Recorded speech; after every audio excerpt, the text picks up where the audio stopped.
Bonjour à tous. Donc je suis le petit frère de Stéphane et il paraît que ça se voit.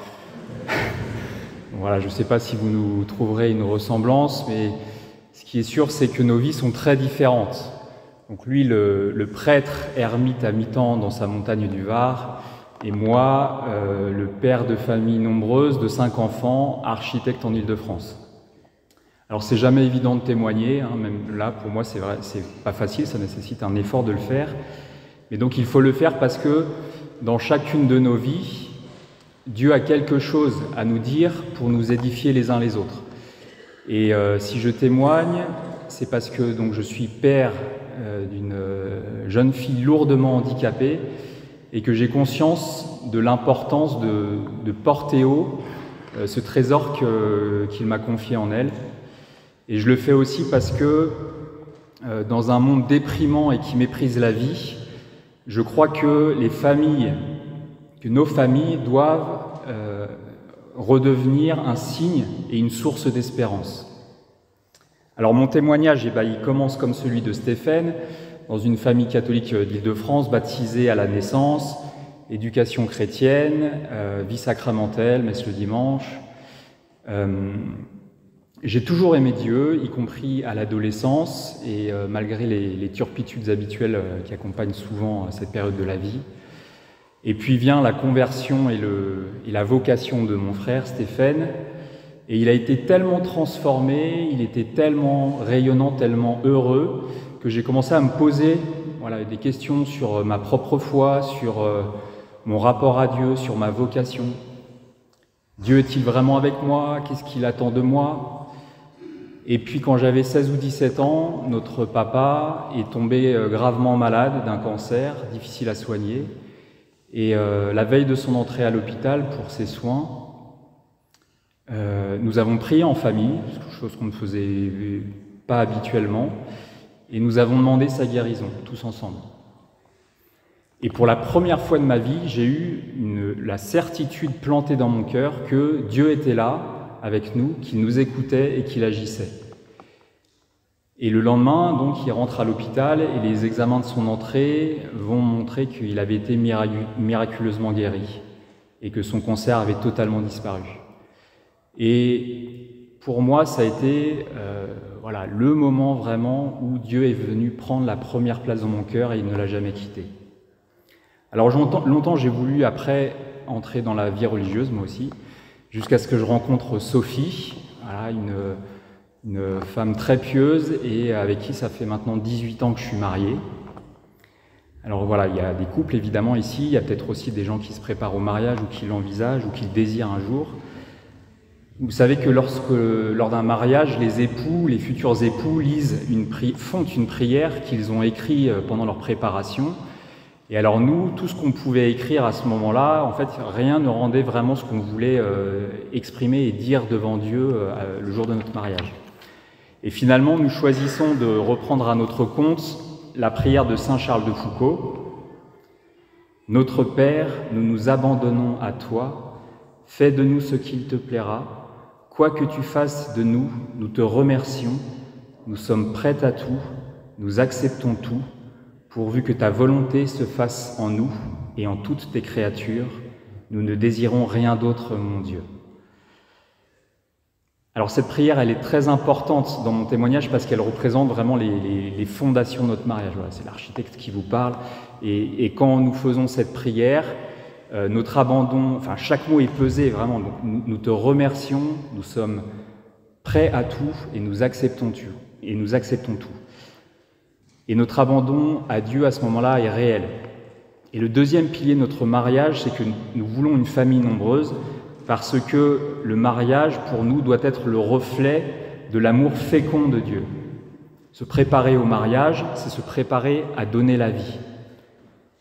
Après notre mariage, nous allons rapidement avoir 2 filles, Marthe et Marie, et puis attendre très rapidement aussi un 3e enfant. Et au 4e mois de grossesse, à la 2e échographie, on apprend que ce bébé a de graves problèmes.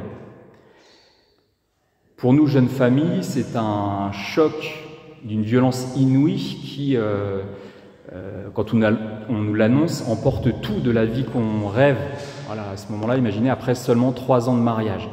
Et alors on est assailli à ce moment-là de pensées égoïstes, on se dit qu'on va rien plus pouvoir faire, qu'on va devoir déménager, que tout va devenir compliqué, on va devoir changer de voiture, on va devoir affronter le regard des autres.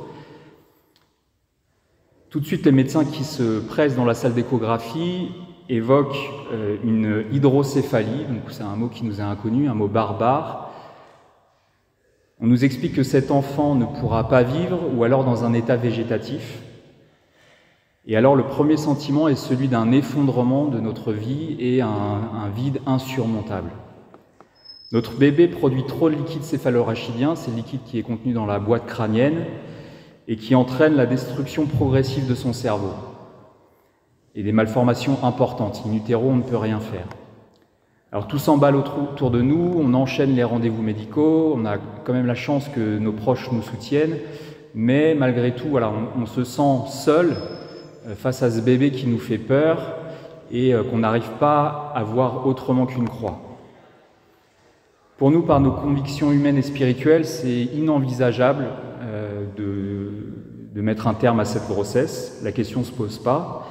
Et en fait, l'insistance des médecins qui nous pousse à une interruption médicale de grossesse va nous donner envie de nous battre pour lui. Plus on cherche à le détruire, plus il apparaît faible et plus nous nous attachons à lui.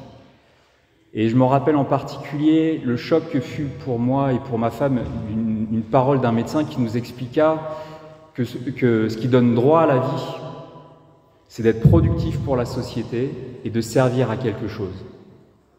Le droit à la vie, quelle horreur! C'est Dieu qui donne la vie et pas nous, bien sûr. Alors de façon assez surprenante, nous ne nous sommes jamais révoltés contre Dieu, qui va nous relever non pas en répondant à nos questions ou à nos doutes, mais en replissant petit à petit le vide que nous traversions avec l'espérance. Alors, on est très loin de ce qu'on avait imaginé, évidemment, quand nous sommes mariés et quand on a repris la prière de Saint Charles de Foucault dans la prière des époux. Mais nous lâchons prise et nous nous abandonnons à lui dans une confiance totale jusqu'à la naissance.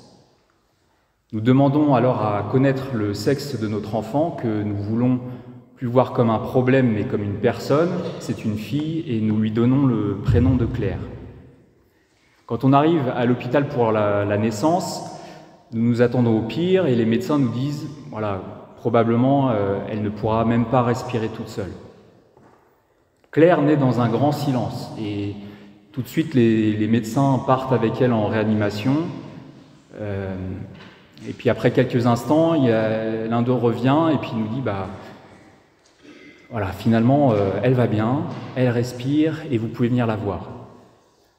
Alors je le suis, il me laisse seul face avec elle et mes premières paroles pour elle seront celles de son baptême. Claire, je te baptise au nom du Père, du Fils et du Saint-Esprit, puis Claire, je te donne ma vie. Les premiers jours de la vie de Claire sont remplis de joie, la joie de la voir vivre ses premiers instants, et joie de cette vie qui défie tous les pronostics. Chaque jour est comme un miracle. Et notre amour pour elle est notre force, c'est un amour qui est aveugle, voilà, face à cette petite fille au visage et au corps déformés. Une semaine passe dans l'attente d'une opération qui peut lui sauver la vie et arrêter la destruction de son cerveau, mais personne ne veut l'opérer. Et après un combat acharné avec les médecins, ils accepteront finalement de la sauver. Claire va alors passer les 2 premières années de sa vie à l'hôpital. Aujourd'hui, Claire va avoir 14 ans, c'est une jeune fille remplie de joie et lumineuse, elle porte bien son nom. Et on sait maintenant que son hydrocéphalie, c'est la conséquence d'une malformation chromosomique, donc une anomalie génétique qui, avec la malformation de son cerveau, entraîne de très lourds handicaps. Donc un énorme retard de croissance, un énorme retard psychomoteur, elle ne peut rien faire toute seule, elle est nourrie par sonde, elle ne peut rien manger ni rien boire par la bouche, elle ne parle pas, elle ne tient pas sa tête et elle est incapable de se tenir debout ou même assise. Après quelques années, les choses se sont tout de même stabilisées et alors s'est posée pour nous la question d'avoir d'autres enfants. Quand nous nous sommes mariés, nous voulions avoir une famille nombreuse et c'est vrai qu'avec la naissance de Claire, par peur de ne pas pouvoir assumer, nous nous sommes fermés à la vie. Nous pensions qu'on serait incapable d'assumer d'autres enfants, qu'ils soient bien portants ou encore pire malades, voilà, parce que ce n'était pas à exclure. Et puis nous avons repensé à notre mariage et à notre engagement devant Dieu, à nous abandonner à lui et à tout accueillir de lui. Et nous nous sommes imaginés vieux en regardant nos vies en arrière et regrettant notre manque de courage qui d'une certaine manière aurait abîmé notre vocation de mariage.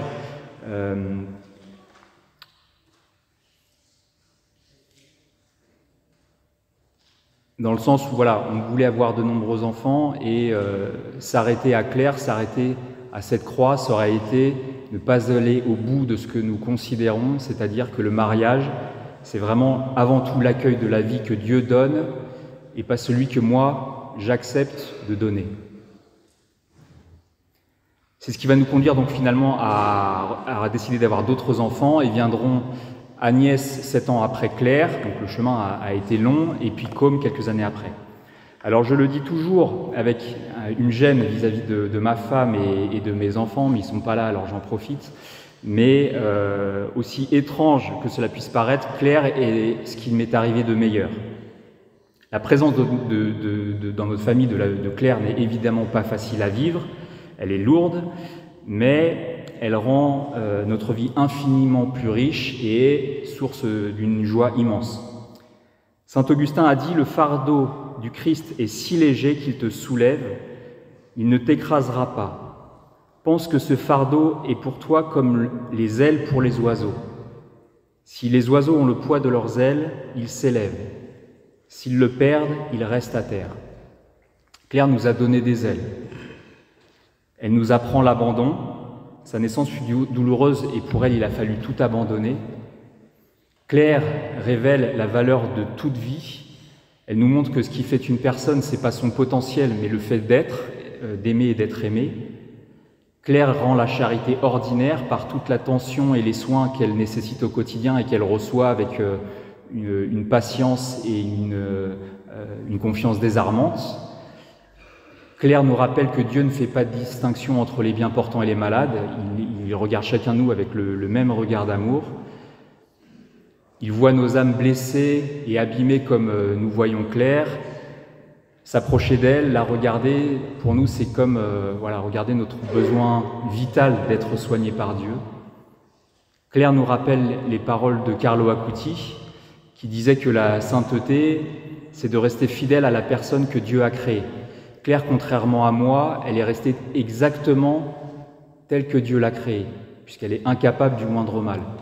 Et à travers elle, Dieu m'appelle à redevenir celui que Dieu a créé en moi et dont je me suis tant éloigné. Alors bien sûr, nous ne sommes pas tous appelés à accueillir dans le mariage un enfant handicapé, heureusement, ni même à se marier. En revanche, ce qui est sûr, c'est que tous, nous sommes appelés à suivre le Christ, et nous, familles, à devenir des missionnaires de l'amour et de la vie. Dieu nous demande d'avoir confiance en lui et de nous abandonner à sa volonté, c'est notre chemin pour le ciel. Le but du démon, c'est de détourner l'homme du ciel, justement, en le détournant de la volonté divine. Et à chaque fois qu'il arrive à nous persuader de faire autre chose que ce que Dieu commande, de péché en péché, il nous éloigne de Dieu et du paradis. La faiblesse de l'homme notre faiblesse, c'est notre tendance à rechercher toujours la facilité, la sécurité, la tranquillité. Et c'est là en fait que l'ennemi va s'engouffrer en redoublant de tentations. Pourquoi accepter un enfant handicapé alors que c'est si simple d'arrêter la grossesse? Pourquoi accepter une grossesse imprévue même alors que voilà, tout va bien aujourd'hui pour moi et qu'après ça va devenir compliqué? Et même pourquoi accepter de vivre le mariage en étant pleinement ouvert à la vie, c'est-à-dire, encore une fois, en acceptant de donner la vie que Dieu donne et pas de faire le tri. Le vrai chrétien n'est pas un faible et il doit posséder une grande force. Donc la force, c'est la vertu et c'est le don de l'esprit qui nous permet de surmonter toute chose. Voilà, toutes les difficultés de la vie, le chômage, la précarité, la perte d'un être proche, le deuil ou l'épuisement, la maladie. Nous devons porter nos croix. Ce sont des échelles pour le ciel. Tous nous sommes appelés à devenir saints et pour moi la question n'est pas de savoir est-ce que nous allons y arriver puisque au ciel nous serons tous saints. Mais Dieu nous demande de viser déjà le ciel en acceptant de nous abandonner à sa volonté et en recevant de lui la force pour les 4-5 grandes décisions qui vont jalonner nos vies et pour orienter ces décisions et orienter nos vies vers la sainteté plutôt que la banalité ou voire même la médiocrité. Alors le meilleur exemple pour nous de cela, c'est Saint Joseph, dont c'était la fête il y a quelques jours, et on lit dans l'Évangile que quand il apprend la grossesse de Marie, il décide de la renvoyer en secret. Alors, je me dis peut-être que, comme nous, il avait cette peur et qu'il pensait ne pas être capable de surmonter ce passage de la vie. Et ce qui est très beau, c'est que comme Joseph est un homme juste, qu'il est à l'écoute de Dieu, Dieu envoie son ange lui parler et lui dire son projet. Et la force de Saint Joseph, en fait, du coup, ne vient pas de lui, mais de Dieu qui vient le rassurer et lui dire quoi faire. Joseph nous enseigne donc qu'avoir foi en Dieu comprend également le fait de croire qu'il peut agir à travers nos peurs, nos faiblesses et notre fragilité. Et il nous enseigne que dans les tempêtes de nos vies, il ne faut pas avoir peur de lui laisser le gouvernail. Saint Paul nous dit que l'espérance ne déçoit pas et aussi que quand les hommes aiment Dieu, lui-même fait tout contribuer à leur bien. Tout, cela veut dire y compris ce qui fait peur, ce qui fait mal et ce qui est difficile. Alors essayons d'être comme Saint Joseph et Charles de Foucauld, abandonnons-nous à Dieu dans la confiance et l'espérance, et il nous élèvera jusqu'à faire de nous des saints. Amen.